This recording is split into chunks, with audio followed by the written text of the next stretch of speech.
Welcome to the epic saga of the Detroit Lions, a franchise defined by grit, glory, and an unyielding quest for greatness.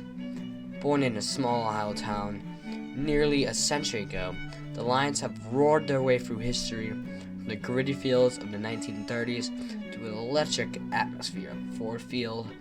They've celebrated championship triumphs, weathered decades of frustration, and now, in the 2020s, they're providing to the NFL they're a force to be reckoned with. How did this team rise from its modest origins to a symbol of resilience?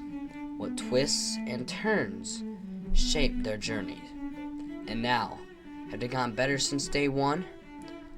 Buckle up as we take a deep dive into rich history and remarkable revolution of the Detroit Lions. A story of heartbreak, hope, and a relentless drive towards redemption. The Detroit Lions story begins far from the Motor City in the unassuring town of Portsmouth, Ohio. In 1929, the Portsmouth Spartans emerged as an independent team, playing on the field surrounded by steel mills and hardworking fans. Just a year later, in 1930, they joined the fledgling NFL, quickly making a name for themselves with a rugged style of play.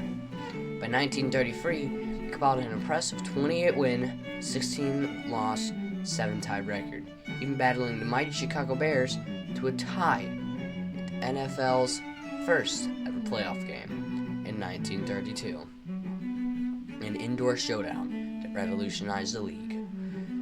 But the Great Depression hit hard, and tiny Portsmouth couldn't sustain an NFL team. In 1934, Detroit's George A. Richards stepped in, purchasing the Spartans for a mere $8,000 and relocating them to Detroit. He renamed them the Lions, inspired by the city's baseball team, the Tigers, aiming to establish them as kings of the NFL jungle. That same year, Richards launched a tradition that became cornerstone of American sports: the Thanksgiving game.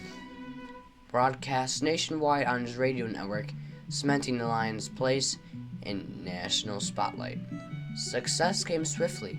In 1935, led by the dazzling Earl Dutch Clark, triple threat quarterback who could pass, run, and kick, the Lions captured their first NFL championship, routing the Giants 26-7.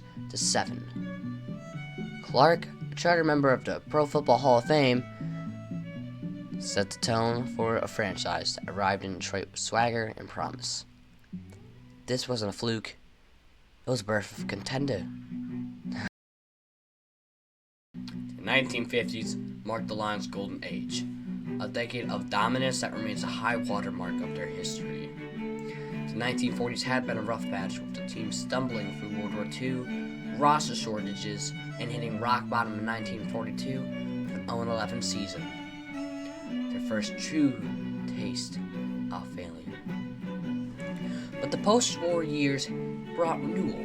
By 1950, the Lions had assembled a roster brimming with talent, headlined by two legends, quarterback Bobby Lane and running back Doak Walker. Lane, a hard-nosed Texan with a flair for the dramatic, and Walker, a versatile All-American from the dramatic duo that electrified Detroit. The results were spectacular. In 1952, the Lions faced the Cleveland Browns in the NFL Championship and emerged victorious, 17-7. Thanks to the stingy defense and Lane's clutch play, the next year, 1953, they met Cleveland again in a thriller, with Lane tossing a late touchdown to Jim Doran for a 17-16 win, securing back-to-back titles. After a few lean years, they roared back in 1957, demolishing the Browns 59-14 in one of the most lopsided championships ever played. That team wasn't just about offense, it was also their defense. By Hall of Famers like Jack Christian, Yale Larry, and Lou Creekmere was a wall of steel. The Lions' 4 championships, 1935, 1952, 1953, and 1957, the first 27 years showcased the franchise at its peak. This era forged an identity of toughness and tendency, providing Lions could dominate when the stars align. But even the mightiest can fall, and for the Detroit Lions, the descent was steep and prolonged. The turning point came in 1958 when they traded Bobby Lane to the Pittsburgh Steelers. Furious, Lane supposedly cursed the team, declaring that they wouldn't win for the next 50 years. Whether it was a jinx or just bad luck, the next few decades bore out his words. From 1958 to 1989, the Lions reached the playoffs just twice, in 1970 and 1982, both ending in the first-round exits. The 1960s offered glimmers of hope, like the fearsome foursome defensive line of Alex Karras, Roger Brown, Darius McCord, and Sam Williams, who terrorized quarterbacks and led a 10-4 season in 1962, yet they couldn't break through the postseason. The 1980s and 1990s brought a new savior, Barry Sanders. Drafted in '89, this quiet, explosive running back from Oklahoma State redefined the position, with moves that left defenders grasping at air. Sanders piled up over 15,000 rushing yards and 99 touchdowns in just 10 seasons. Numbers that still boggle the mind. Under coach Wayne Fontes, the Lions found success, winning division titles in '83, '91, and '93.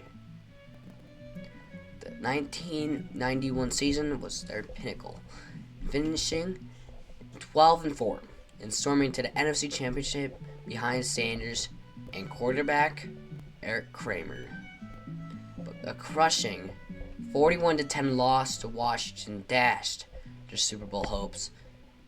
Sanders shockingly retired in '98 at the age of 30, and on the brink of breaking Walter Payton's rushing record. He left the franchise and its fans in a state of belief. The Lions had talent, but consistency and postseason glory remained out of their reach. If the late 20th century was a drought, then the early 2000s were a desert for Lions fans.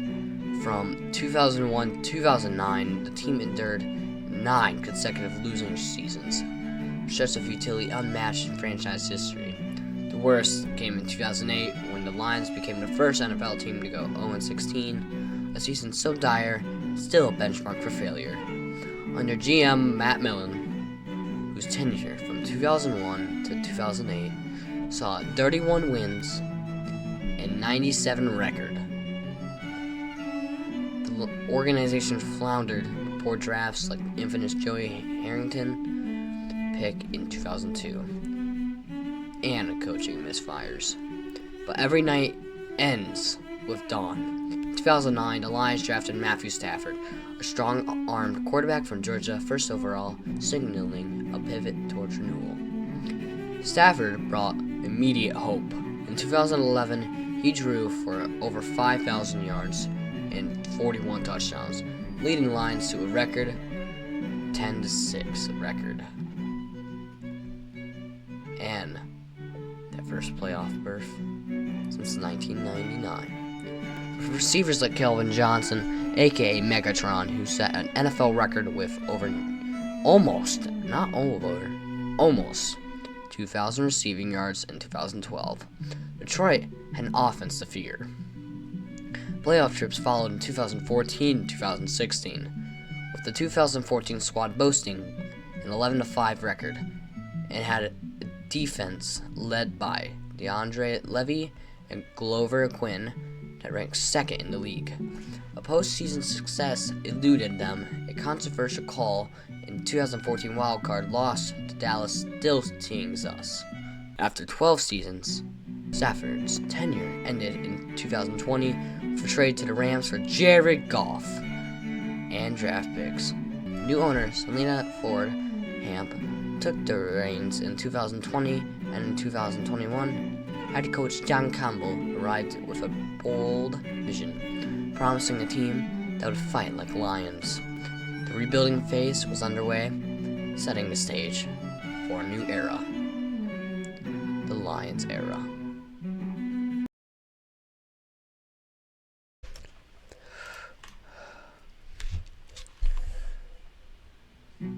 Now, let's explore the Lions' modern resurgence, a chapter that rekindled the dreams of a long-suffering fan base. Dan Campbell's hiring in 2021 was a statement. His now iconic press conference, failing to bite kneecaps and build a team that mirrored Detroit's blue-collar spirit, signaled a culture overhaul. Year 1 was rocky. 3 wins, 13 losses, and 1 tie in 2021. But it laid a foundation. Campbell learned on GM Brad Holmes, whose draft savvy brought gems like tackle Penwell Sewell and receiver Amon-Ra St. Brown. By 2022, the Lions surged 9-8, winning 8 of their last 10 games, with Jared Goff proving doubters wrong and a young roster gelling. The breakthrough came in 2023, a 12-5 record, and their first NFC North title since 1993. The 2 playoff wins, the most since 1957. They toppled the Rams 24-23 in Stafford's return to Detroit, then crushed Tampa Bay 31-23 before a heartbreaking NFC Championship loss to the 49ers 34-31 after blowing a 17-point lead. In 2024, the Lions took another leap, starting 13-2 by late in December, with Goff eclipsing 4,000 yards rookie Jahmyr Gibbs and Sam Laporte dazzling, and a defense under Aaron Glenn ranking top 5 in points allowed. From the ashes of 0-16, they built a balanced contender. Offensively potent, defensively stout, and mentally tough.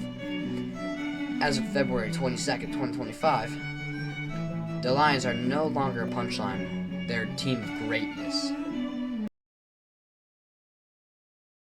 So, have the Detroit Lions gone better since their start? It's a tale of peaks, valleys, and unrelenting spirit. From 4 championships in their first 27 years, 1935, 1952, 1953, and 1957, to just 3 playoff wins in the next 66 years, the road has been brutal. They've endured the lane curse, the abyss, and the agony of near misses. Yet every era offered lessons. The early Spartans showed grit. The 1950s proved they could dominate. Sanders' brilliance kept hope alive. Stafford's tenure built a bridge. And now under Dan Campbell, they're not just improving, they're redefining destiny. The Lions have never reached the Super Bowl, but as of February 22nd, 2025, they're knocking on the door louder than ever. For a franchise born in 1929, this journey, from Portsmouth to Detroit, from obscurity to contention, is a testament of resilience. They've gotten better by embracing their past, learning from failure, and forging a team that reflects on their city's heart. This isn't just progress, it's redemption. Thanks for joining us on this ride through the Detroit Lions history. As always, go Lions, and see you guys in the next video.